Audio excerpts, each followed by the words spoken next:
Alright, so I have decided that I'm going to make an exhibit for every single animal in Planet Zoo, including all the DLC.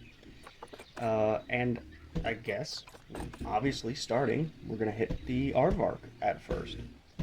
So, an important note when you're making an exhibit, at least something I like to do, I like to make the exhibit in the sort of null fence so that I can get a good idea of the shape that I want it in. And it really helps, especially when something like an aardvark exhibit or a similar animal that you have that's sort of entwined with um, burrowing and being in the ground, is you can make the proper shape you want of the the ditch you're going to put the animal in when you use the null fence because it sort of stops you from going outside the borders. Now, the next thing to do is to remove the border and sort of smoothen it out. And I would just spend the whole time talking about the exhibit and all that, but I think it's more important if I go over a little bit about the animals that we're going to be putting in here, because they're very interesting. Every single one that the devs have put in the Planet Zoo have been very, very fascinating creatures, and the aardvark's no exception, despite the way it looks.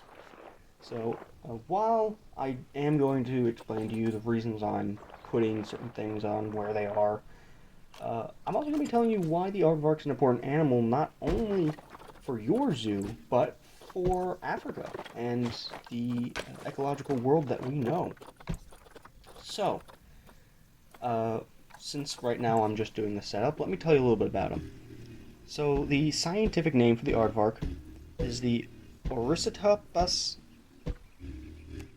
Oricitopus afer, which pretty much means the burrowing foot of Africa, which makes plenty of sense. They're famously sub-Saharan Africa, so everything below the Sahara Desert is pretty much where you're going to find them. However, we have found that that wasn't always the case.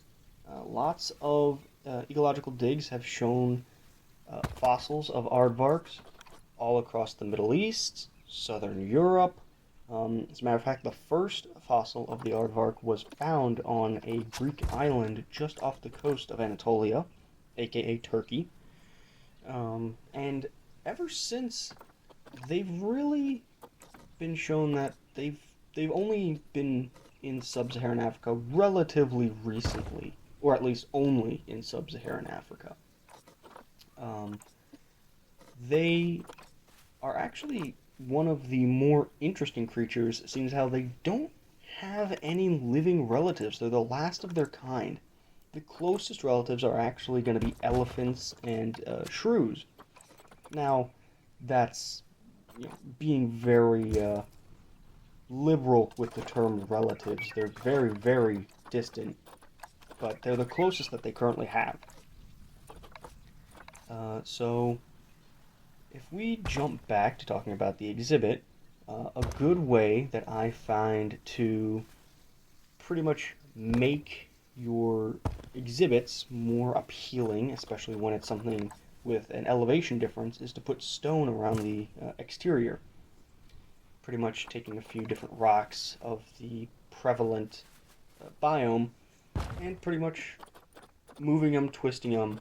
And what you want to do to make it A, easier, and B, still look good, is you want to take a few, let's say 3, 4, maybe even 5, put them in a row, and you're going to copy and paste the 5 and do little tweaks. Maybe don't go as far to the left, maybe swap one around, and you can actually save a lot of time and energy doing that. Another little helpful tip when making an exhibit, especially one that dips into the ground, is you can make a nice little bridge.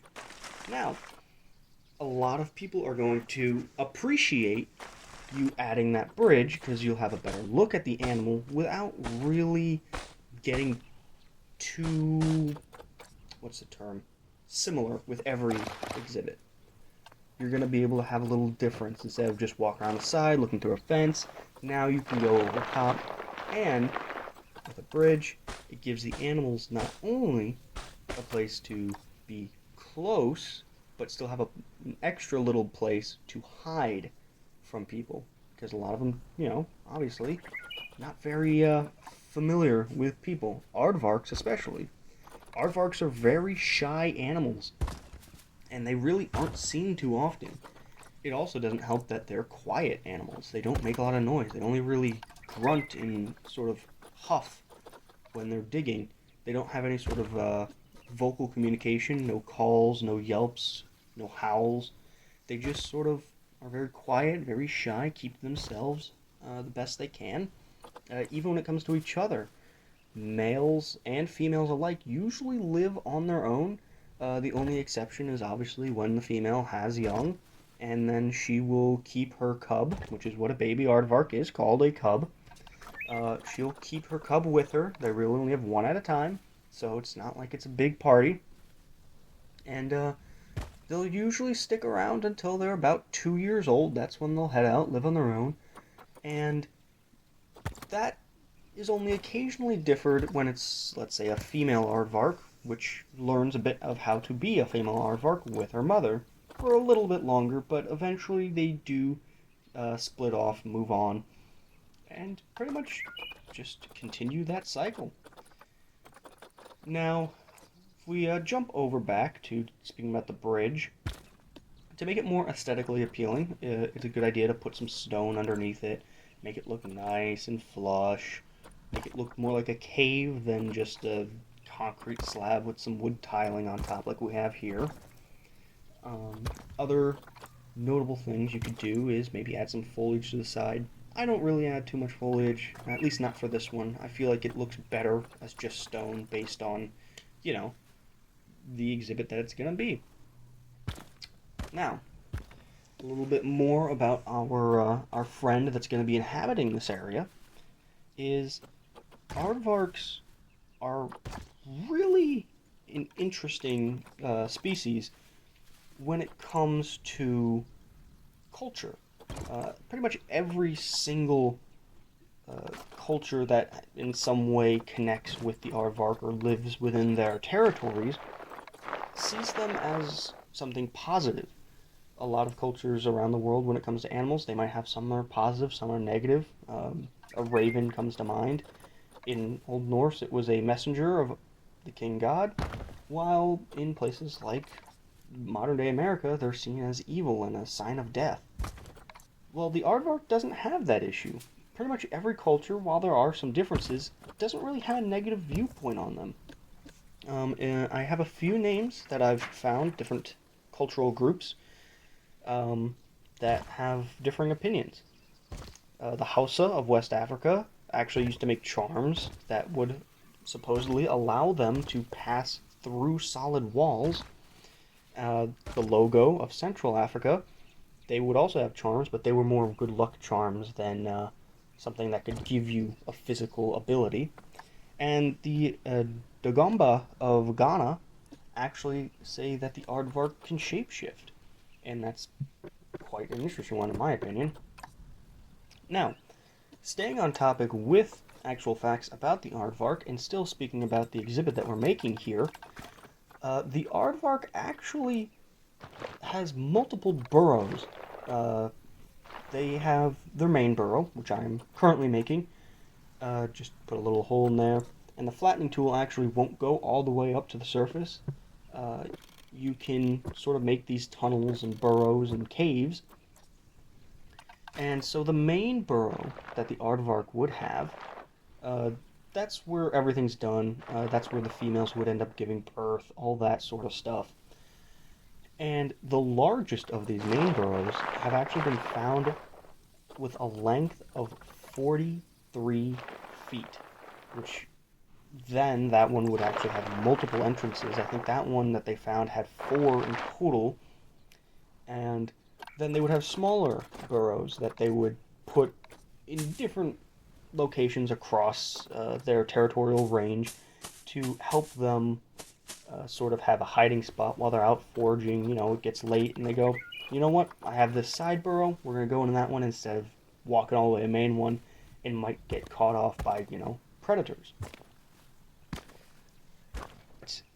The predators actually have an interesting addition to their story here.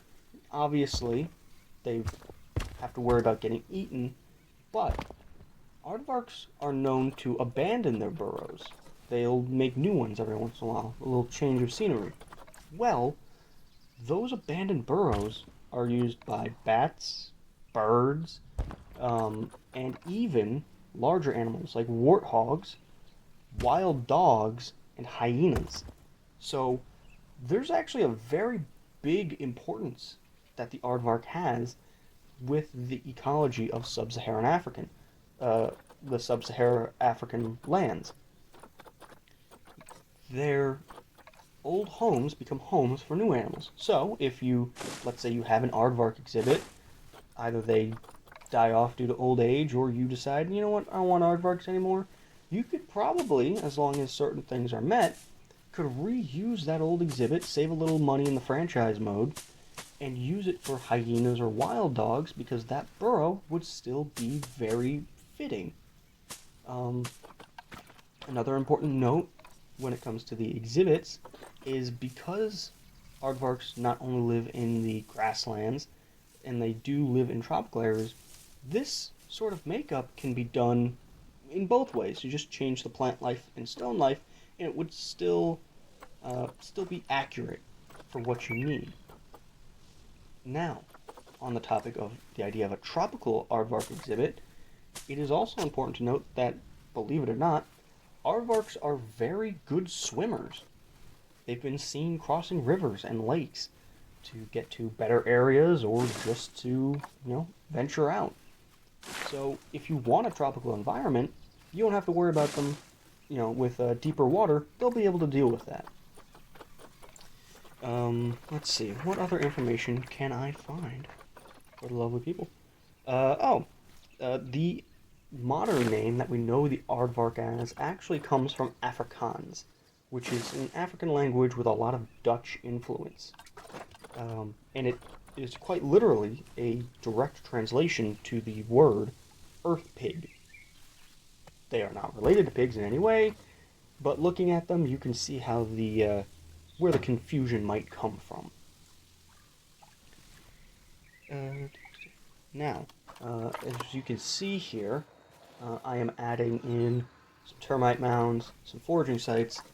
Now there is one big issue with the foraging site, and with the height that I made this bridge in particular, the keepers can't get to it. So we're going to remove that eventually, and we're going to replace it with just the balls, the play balls. Now, it is important to note when making an exhibit where keepers might not be able to get to certain parts, but the animals can, is you need to make sure that none of the food, none of the water, and none of the food-based entertainment is on the inaccessible side. It does also have you need to worry about cleanliness. If the animal defecates in that side of the area, keepers aren't going to be able to get to it. So do keep that in mind to not have it be too big. Another little helpful tip, not just for this exhibit, but for pretty much any exhibit, is if your animal only requires a small amount of foliage cover, and you think, there's just not enough here, I need some more, I need it to be a bit more lively. As you can see, I've put some of these trees on the outside of the exhibit and sort of hang them over the stones so it's more accurate. Now, we're getting to the end here. Everything's in place. I'm going to send the aardvarks to the zoo, and we are going to see how they like their environment. Now, there's no shame in sending your animals in a little bit early to make sure that they enjoy the exhibit and make changes, after their arrival. That's the best way to know what needs to be changed and what needs to stay the same. As you can see, everything looked good. They're happy. And now, here you are. The main exhibit. Now, I do have a little bit more information. And not really facts about the aardvark, but first off, I will thank you for checking out this little video. Hopefully it can get enough where I feel an urge to do more. I will also be putting this blueprint in into the Steam workshop. So if you want to add it to yours, you absolutely can. I'm going to do that with every exhibit I do. And hopefully, moving along while working, we'll get better ideas, more lively exhibits, and hopefully you enjoyed enough where you come back, see some more, and maybe learn a little something about the animals we're working on. The next video will be about the attics. That's next on the list. And until then, please enjoy your day. Go outside, enjoy this natural world we have, because there is so much to it that we don't know on an individual level and on a scientific level. So enjoy it, love it. It'll be the best thing you do. Thank you.